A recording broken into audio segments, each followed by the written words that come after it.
berapa? Iya kok. Maaf ya, maaf ini buat adiknya aja.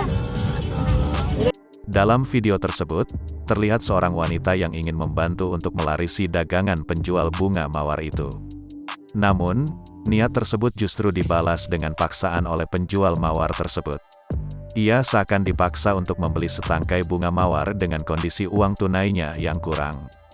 Niatnya bantuin, tapi Gur takut sendiri, tulis pemilik akun pada keterangan di video. Wanita yang tampak menyetir mobil pun berniat membeli dagangan seorang ibu yang menjual bunga mawar.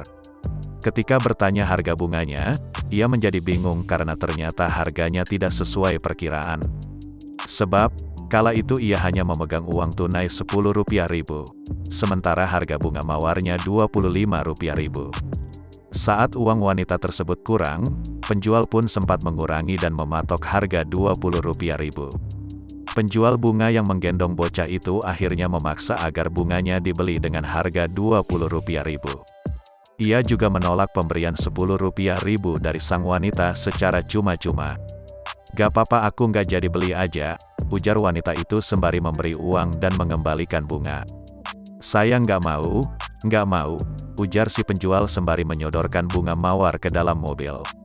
Wanita tersebut pun kaget dan bingung karena paksaan yang dilakukan penjual mawar itu.